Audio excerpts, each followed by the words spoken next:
Hello my dear students, मैं Ajay sir फिर से आपके सामने लेके आया हूँ क्लास 12th केमिस्ट्री के chapter 4 D and F block elements का एक बहुत ही इंपॉर्टेंट वीडियो, इंपॉर्टेंट टॉपिक। आज हम पढ़ने वाले इसके बहुत ही इंपॉर्टेंट ऑब्जेक्टिव। पहले भी मैंने आपको बताया कि जो मैं ऑब्जेक्टिव वीडियो आपको दे रहा हूँ ये 2005 से लेके 2024 तक के इसमें ऑब्जेक्टिव इंक्लूड है। यानी हम ये कह सकते हैं कि बार बार बोर्ड इन्हीं में से ऑब्जेक्टिव एग्जाम में देता है। आप चाहें तो प्रीवियस ईयर के पेपर से भी इसको मैच कर सकते हैं। और आपको ये भी बता दूं, आपके स्कूल में जो भी फर्स्ट टर्म, हाफ ईयरली या प्री बोर्ड के जो भी एग्जाम होने वाले होंगे इसी से रिलेटेड ऑब्जेक्टिव एग्जाम में पूछे जाते हैं। मैं ये भी बता दूं, जो यहाँ पर ऑब्जेक्टिव हम पढ़ेंगे ये वन वर्ड फॉर्म में पढ़ेंगे। इसको मैंने वन वर्ड के फॉर्म में अरेंज कर रखा है, एक दो एमसीक्यू भी हैं। मैं आपको बता दूं, चूंकि एग्जाम में जो ऑब्जेक्टिव का क्राइटेरिया होता है वो 4-5 प्रकार से ऑब्जेक्टिव पूछे जाते हैं। यानी choose the correct answer, one word, filling the blanks, match the column और ट्रू फॉल्स। तो यहां पर जो हम पढ़ेंगे वन वर्ड फॉर्म में पढ़ेंगे, ये किसी भी फॉर्म में एग्जाम में आए बट इनके आंसर सिंगल होंगे। अगर आप ये मेरा वीडियो पूरा देखते हैं तो आपको इस चैप्टर में से जितने भी ऑब्जेक्टिव एग्जाम में आते हैं उनसे रिलेटेड प्रॉब्लम का सॉल्यूशन आपको मिल जाएगा। तो मैं उम्मीद करता हूं आपको ये वीडियो बहुत ही अच्छा लगेगा, तो आप बने रहिए मेरे साथ। तो यहां पर हम देखते हैं chapter 4 D block and F block elements, very important objectives for board exam. तो यहां पर हम देखते हैं पहला क्वेश्चन, इसको थोड़ा सा हाईलाइट कर लेते हैं। Elements of D block are called, जो डी ब्लॉक एलिमेंट्स है उसको हम किस नाम से जानेंगे? तो डी ब्लॉक एलिमेंट्स को हम ट्रांजिशन एलिमेंट, किसके नाम से जानेंगे?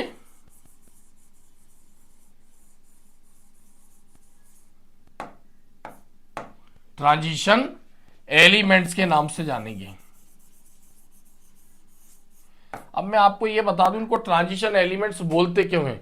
एक्चुअली मॉडर्न पीरियोडिक टेबल में एस ब्लॉक और पी ब्लॉक के बीच में इनको रखा गया है। यानी ग्रुप 1-2 यानी S block elements, group 1 and group 2 elements in modern periodic table is called S block elements. और जो पी ब्लॉक एलिमेंट्स वो ग्रुप 13 से ग्रुप 18 के एलिमेंट्स कहलाते हैं। यानी इन दोनों के बीच में रखा गया। तो जब हम मॉडर्न पीरियोडिक टेबल में लेफ्ट टू राइट जाएंगे, चूंकि modern periodic table left to right बनी हुई एटॉमिक नंबर पर बेस्ड है, तो जब हम लेफ्ट टू राइट जाएंगे तो एलिमेंट की प्रॉपर्टी चेंज होती है। यानी मोर रिएक्टिव मेटल से लेस रिएक्टिव मेटल, और उसके बाद मोर रिएक्टिव नॉन मेटल और फिर लेस रिएक्टिव नॉन मेटल आते हैं। तो ये एस और पी के बीच में रखे गए, इसलिए हम इनको बोलते हैं ट्रांजिशन एलिमेंट्स, मतलब चेंजेबल प्रॉपर्टीज कंटेनिंग एलिमेंट्स, इनकी प्रॉपर्टी चेंज होती है। नेक्स्ट यहां पर हम दूसरा क्वेश्चन देखते हैं। Elements of F block are called, F block elements को हम किस नाम से जानेंगे? तो एफ ब्लॉक एलिमेंट्स को ट्रांजिशन एलिमेंट्स, यानी जो ट्रांजिशन एलिमेंट्स का ग्रुप 3 है और ग्रुप 4 है उसके बीच से इसको निकाला गया है। यानी जो ग्रुप 3 और ग्रुप 4 के बीच में हम बात करें तो लेंथेनम के बाद और एक्टिनियम के बाद इनको निकाला गया। यानी डी ब्लॉक एलिमेंट यानी ट्रांजिशन एलिमेंट के बीच में से इसको निकालकर बाहर मेन पीरियोडिक टेबल के नीचे रखा गया है, उसको हमने नाम दिया है ब्लॉक एलिमेंट। ट्रांजिशन एलिमेंट से बाहर निकाल के रखा गया, इसलिए हमने इसको नाम दिया यहां पर इनर ट्रांजिशन एलिमेंट्स।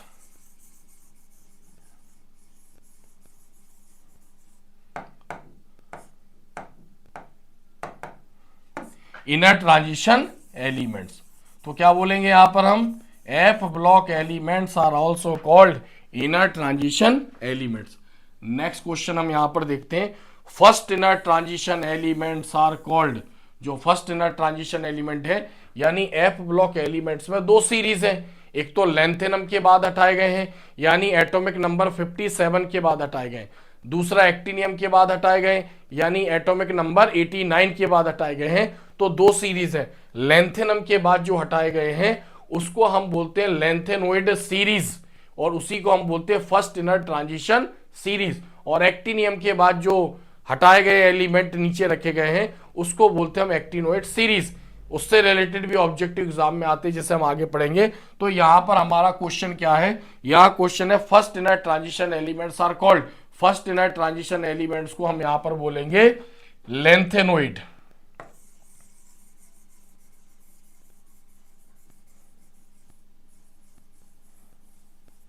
लेंथेनोइड्स क्या बोलेंगे? लेंथेनोइड्स। यहां पर ध्यान रखें, या तो हम इसको लेंथेनोइड्स लिख सकते हैं या फिर हम इसको लेंथेनाइड लिखते हैं। क्या लिखते हैं हम इसको? लेंथेनाइड। थोड़ा सा लेंथेनोइड लिखेंगे तो यहां पर स्पेलिंग ये होगी, लेंथेनाइड लिखेंगे तो स्पेलिंग ये होगी।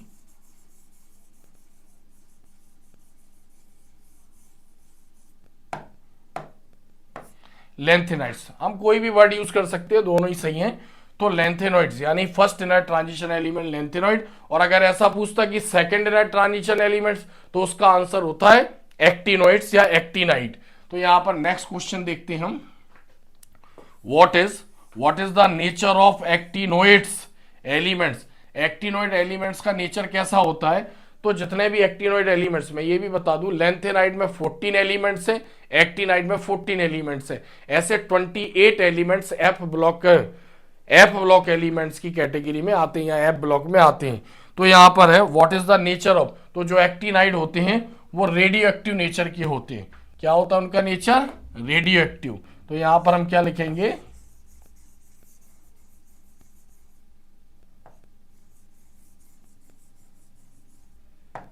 Radio active. क्या बोलेंगे हम इसको? Radio active. Radio active element जिनके न्यूक्लियस अनस्टेबल होते हैं, continuously alpha beta gamma rays उनके न्यूक्लियस से निकलती रहती है, उसको बोलते हैं हम रेडियो एक्टिव एलिमेंट्स। तो यहां पर हम नेक्स्ट क्वेश्चन देखते हैं आगे का।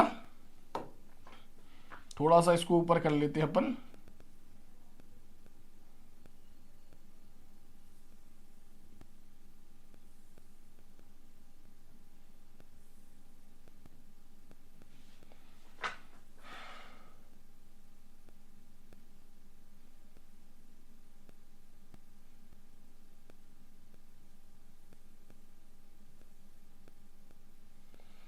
ठीक है, नेक्स्ट क्वेश्चन यहां पर हमारा है, वाई डज जिंक नॉट, यहां पर देखते हैं, why does zinc not show the variable valency among the elements of D block.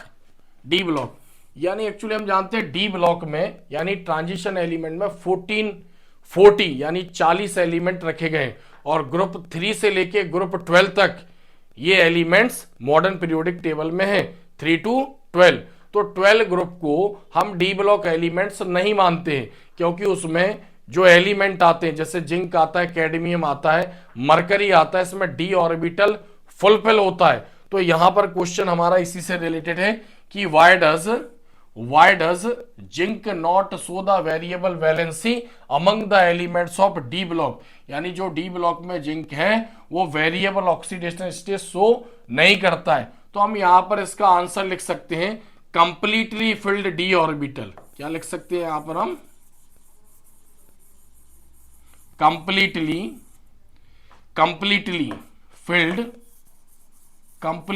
Field D orbitals.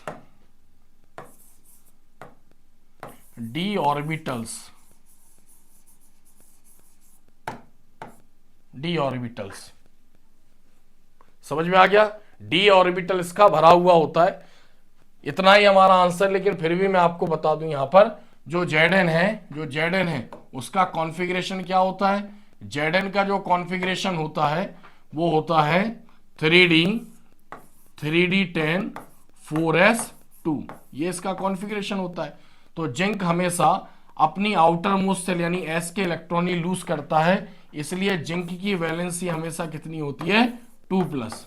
तो इसलिए इसका डी ऑर्बिटल देख सकते हैं पूरा फुलफिल है, यानी डी सबशेल में 5d ऑर्बिटल है जिसमें नंबर ऑफ इलेक्ट्रॉन 10 होने चाहिए, यानी यहां पर डी ऑर्बिटल फुलफिल होने के कारण या हम कह सकते हैं इसमें कोई भी अनपेयर्ड इलेक्ट्रॉन नहीं है।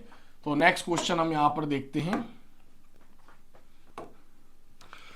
The substances which are attracted by magnetic field are called. ऐसे सब्सटेंसेस जिनको मैग्नेटिक फील्ड में रखने पर मैग्नेटिक फील्ड से अट्रैक्ट होंगे, ऐसे सब्सटेंस को हम क्या बोलेंगे? तो ऐसे सब्सटेंस को बोलेंगे हम यहां पर पैरामैग्नेटिक। क्या बोलेंगे यहां पर? पैरामैग्नेटिक मैग्नेटिक, ठीक है। पैरामैग्नेटिक मतलब जिनमें अनपेयर्ड इलेक्ट्रॉन होते हैं बट कम होते हैं।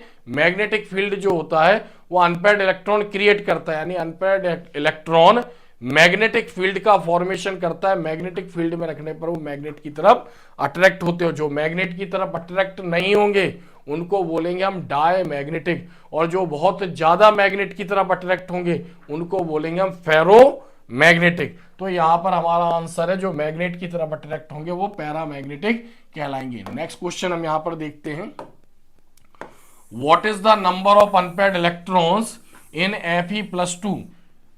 Fe+2 यानी फेरस आयन। फेरस आयन जब आयरन 2 इलेक्ट्रॉन निकालेगा तब हम उसको बोलेंगे फेरस। आयरन 3 इलेक्ट्रॉन भी डोनेट करता है तब हम उसको बोलते हैं फेरिक। यानी जो मेटल है 2 टाइप से वैलेंसी शो करती, कम इलेक्ट्रॉन देगा तो अस लगाते हैं, ज्यादा इलेक्ट्रॉन देगा तो इक्का यूज करते हैं।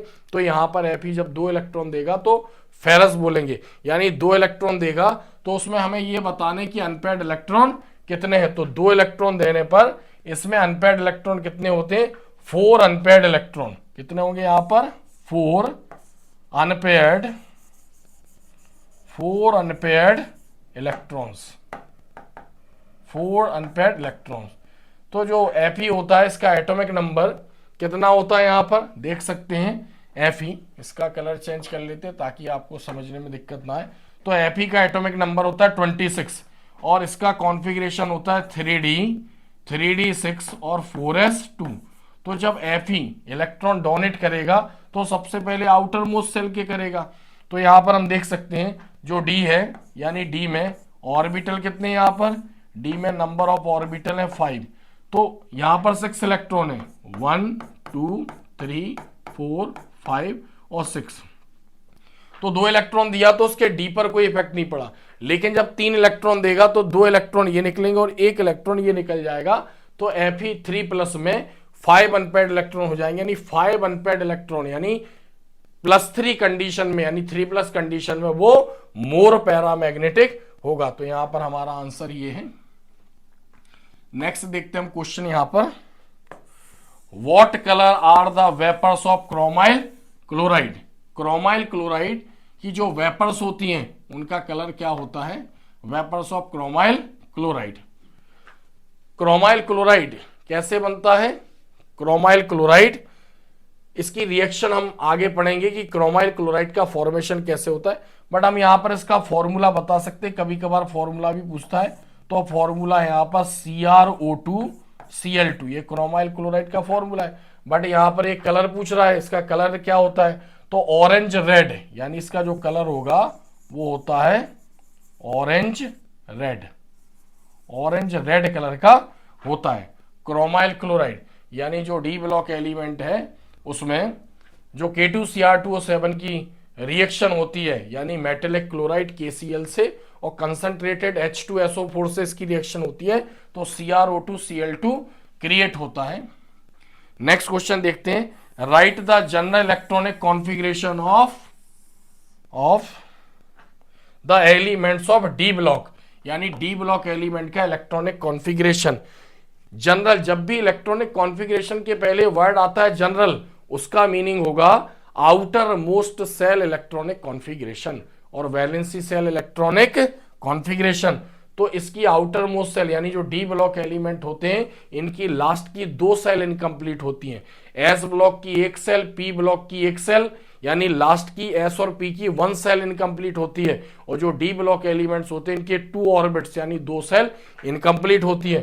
तो इसका जो जनरल इलेक्ट्रॉनिक कॉन्फ़िगरेशन है यहां पर, तो यहां हम देख सकते हैं n-1d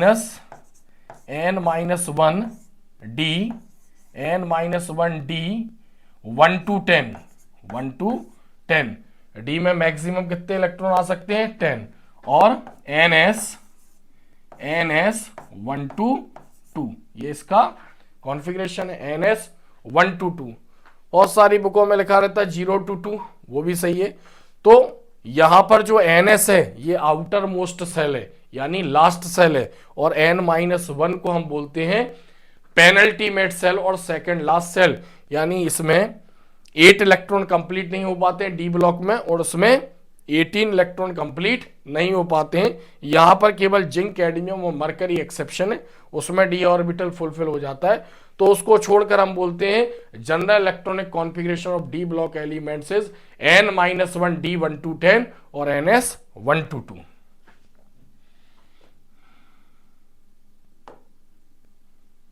नेक्स्ट क्वेश्चन यहां पर हम देखते हैं।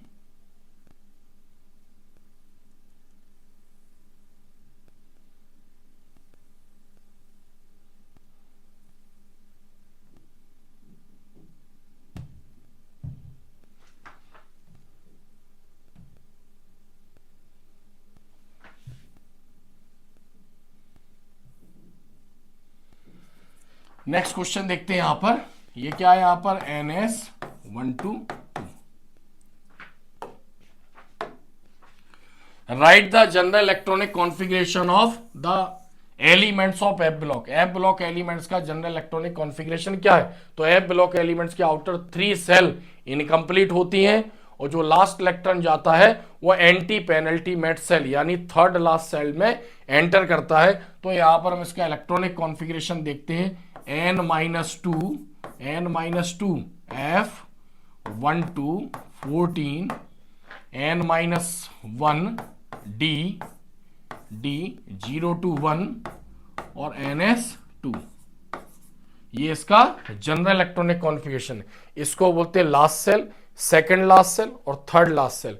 या फिर देखिए हम इसमें तो इसको बोलेंगे हम outermost shell, penultimate shell और एंटी पेनल्टीमेट सेल। तो जो एफ ब्लॉक एलिमेंट्स है उसमें सारे इलेक्ट्रॉन एफ में एंटर होते हैं। नेक्स्ट क्वेश्चन देखते हैं यहां पर 11 नंबर का, विच transition elements exist in liquid state. कौन सी ट्रांजिशन एलिमेंट है जो लिक्विड स्टेट में पाई जाती है, यानी कौन सा डी ब्लॉक एलिमेंट है जो लिक्विड स्टेट में पाया जाता है। तो हमारा यहां पर आंसर होगा Hg, या तो हम सिंपल Hg लिख दें या पर हम इसका नाम लिखे मर्क्यूरी।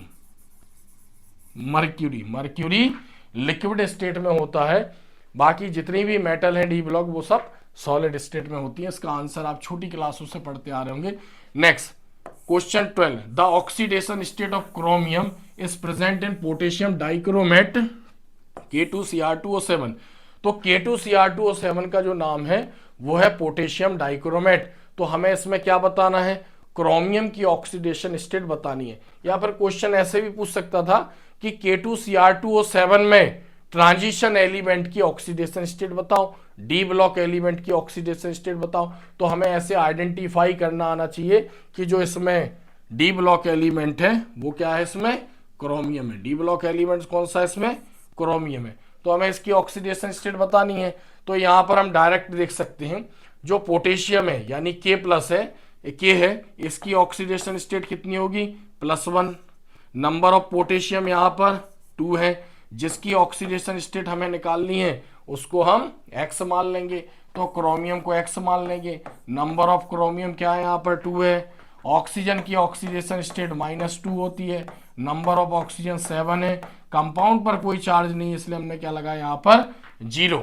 क्लियर है? तो यहाँ पर इसका N2 होगा तो क्या आ जाएगा? +2। यहाँ पर इसको लिखेंगे 2x, यहाँ पर लिखेंगे -14 हो जाएगा ये = 0। और आगे हम यहाँ पर देखते हैं, यहाँ पर +2 और -14 है तो इसमें से लेस हो जाएगा यानी 2x क्या हो जाएगा यहाँ पर? 2x - 12 = 0। और आगे हम देखेंगे क्या हो जाएगा? x = 12/2 प्लस का है इसलिए यहाँ पर इसकी ऑक्सीडेशन कितनी आएगी? +6। तो यहाँ पर क्रोमियम की ऑक्सीडेशन स्टेट जो होगी वो +6 होगी।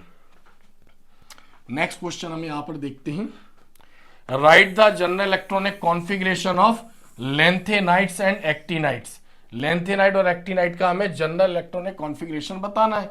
चूंकि एफ ब्लॉक एलिमेंट का अगर ये कॉन्फ़िगरेशन था तो हम लेंथेनाइट की बात करेंगे। लेंथेनाइट में सारे इलेक्ट्रॉन 4f में एंटर करते हैं और एक्टिनोइड में सारे इलेक्ट्रॉन 5f में एंटर करते हैं, इसलिए lanthanide series is also called 4f series और actinide series is also called 5f series. Lanthanide is also called first inner transition elements या फर्स्ट इनर ट्रांजिशन सीरीज और actinoid is also called second inner transition series. तो हमें इसका क्या बताना है? General electronic configuration बताना है यहाँ पर।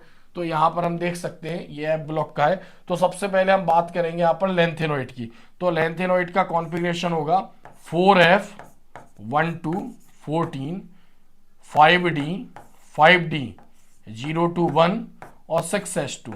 ये किसका है? लेंथेनॉइड का है।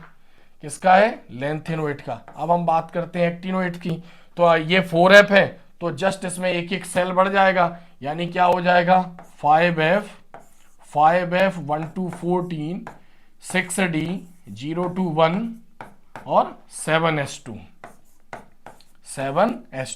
तो ये इसका हो गया जनरल इलेक्ट्रॉनिक कॉन्फ़िगरेशन, इसलिए हम इसको एफ ब्लॉक एलिमेंट्स बोलते हैं। सारे इलेक्ट्रॉन एफ में एंटर होते हैं। नेक्स्ट क्वेश्चन देखते हैं यहां पर, what is the reason for showing paramagnetic and coloured properties of transition elements. क्या कारण है कि ट्रांजिशन एलिमेंट मैग्नेट की तरफ अट्रैक्ट होते हैं, यानी पैरामैग्नेटिक नेचर के होते हैं और कलर्ड प्रॉपर्टी शो करते हैं। तो एक चीज ध्यान रखना, ऐसे एटम जिनमें अनपेयर्ड इलेक्ट्रॉन होते हैं वो मैग्नेटिक फील्ड का क्रिएशन करते हैं, यानी मैग्नेटिक फील्ड में अट्रैक्ट होते हैं, और जो अनपेयर्ड इलेक्ट्रॉन होते हैं वो विजिबल रेस यानी विजिबल रेडिएशन को एब्जॉर्ब करते हैं, यानी कलर्ड प्रॉपर्टी शो करते हैं। तो यहां पर जो डी ब्लॉक एलिमेंट्स है और ट्रांजिशन एलिमेंट्स हैं, इसके n-1 d ऑर्बिटल में अनपेयर्ड इलेक्ट्रॉन होते हैं। तो क्या बोलेंगे, due to unpaired electron, due to unpaired electron, due to unpaired electrons, due to unpaired electrons in n-1 d orbital, n-1 d orbitals, या फिर हम इसको d ऑर्बिटल्स भी लिख सकते हैं normally, n-1 d orbitals.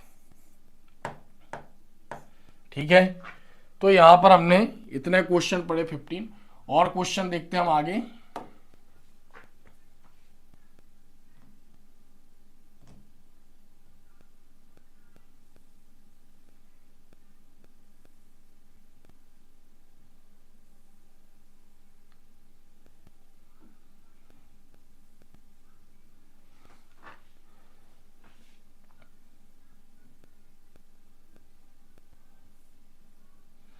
Fifteen number का question देखते हैं हम यहां पर, right the oxidation state of transition metal present in potassium परमैग्नेट। अब देखो यहां पर क्या बोल रहा है, पोटेशियम परमैग्नेट में जो ट्रांजिशन एलिमेंट है, डी ब्लॉक एलिमेंट है, उसकी ऑक्सीडेशन स्टेट हमें बतानी है। अब हमें ये पता होना चाहिए कि ट्रांजिशन एलिमेंट्स कौन सा है इसमें।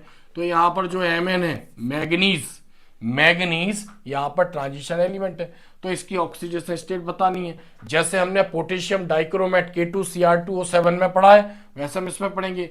तो कहा जाता है जिसकी ऑक्सीडेशन स्टेट हमें निकाली है, 11th में हमने पढ़ा है, उसको X मान लेंगे, और उस कंपाउंड में जितने भी एलिमेंट और एटम प्रेजेंट है उनकी ऑक्सीडेशन स्टेट हमें पता होना चाहिए। तो यहाँ पर K की क्या है, K की +1 है, लिख दिया हमने। यहाँ पर Mn को क्या मान लिया, यहाँ पर X मान लिया। ऑक्सीजन की क्या होती है, -2, और नंबर ऑफ ऑक्सीजन क्या है, 4 है। कंपाउंड पर कोई चार्ज नहीं है, इसलिए 0 हमने लिखा। अब इसको सॉल्व करेंगे, +1 + x -8 = 0। +1 को इसमें से लेस कर देंगे तो क्या आ जाएगा, यहाँ पर x - 7 = 0, और आगे क्या लिखेंगे हम इसको, x = +7। तो KMnO4 में, जैसे हम कहते हैं ना, मेटल में सबसे ज्यादा ऑक्सीडेशन स्टेट मैग्नीज की होती है, और वो भी किस में होती है, KMnO4, यानी पोटेशियम परमैग्नेट में सबसे ज्यादा इलेक्ट्रॉन देता है manganese. Next question, actinoids are more reactive compare to lanthanide, यानी लेंथेनाइड के कंपैरिजन में एक्टिनाइड मोर रिएक्टिव है, क्यों है। तो हम इसका नॉर्मली 2-3 वर्ड देखेंगे। एक तो क्या बोलेंगे इसको, ये इलेक्ट्रो पॉजिटिव ज्यादा होते हैं। क्या बोलेंगे, electro positive.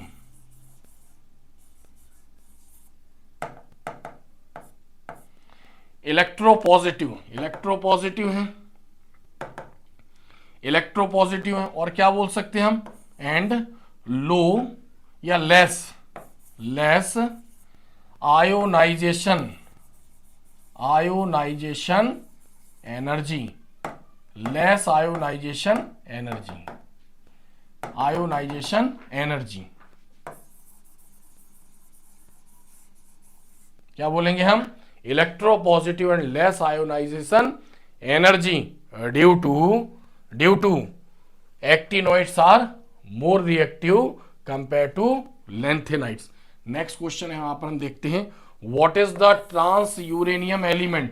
Trans uranium element, या तो हम इसका आंसर ऐसा लिख सकते हैं, ठीक है, ऐसा लिख सकते हैं आफ्टर यूरेनियम, या क्या लिख सकते हैं ग्रेटर देन यूरेनियम, यानी यूरेनियम से ज्यादा। तो यहां पर हम ये लिख सकते हैं आफ्टर यूरेनियम, यानी इसका आंसर सिंपल हमें लिखना है तो ये लिख सकते हैं यहां पर हम आफ्टर यूरेनियम। यूरेनियम, यूरेनियम का सिंबल होता है यू और एटॉमिक नंबर होता है 92, यानी हम ये कह सकते हैं कि 92 एटॉमिक नंबर के बाद के जो एलिमेंट होंगे उनको हम ट्रांस यूरेनिक एलिमेंट बोलेंगे, transuranic elements. Next question देखते हैं, which of the following transition metal is a diamagnetic. इसमें हमें बताना है कौन सा डाई मैग्नेटिक है, मैग्नेट की तरफ अट्रैक्ट नहीं है, यहां पर मैग्नेट की तरफ अट्रैक्ट नहीं है, जो कोबाल्ट है। अब कोबाल्ट का एटॉमिक नंबर क्या होता है, कोबाल्ट, यानी कोबाल्ट के बाद क्या होता है, कोबाल्ट, निकेल, कॉपर, जिंक। तो यहां पर इसका जो कॉन्फ़िगरेशन देखेंगे 3d7 4s2। अब ये s के 2 इलेक्ट्रॉन देगा, d में अनपेयर्ड इलेक्ट्रॉन है। निकेल का देखेंगे 3d8 और 4s2, ये भी s के 2 इलेक्ट्रॉन रिलीज करेगा, इसके भी d में अनपेयर्ड इलेक्ट्रॉन है। या कॉपर, जो कॉपर होता है वो 3d10 और 4s1 होता है, यानी यहां पर s का एक इलेक्ट्रॉन निकालेगा, एक d का निकालेगा, d9 हो जाएगा, यानी इसमें भी अनपेयर्ड इलेक्ट्रॉन है। लेकिन Zn इसका देखेंगे तो 3d10 और क्या होगा यहां पर 4s2, यानी अगर ये s के इलेक्ट्रॉन देगा तो यहां पर d फुलफिल है, यानी यहां पर जो हमारा आंसर है वो है Zn2+। ये मैग्नेट की तरफ कोई अट्रैक्ट नहीं होगा, यानी इसमें कोई भी अनपेयर्ड इलेक्ट्रॉन नहीं है। नेक्स्ट क्वेश्चन हम देखते हैं यहां पर,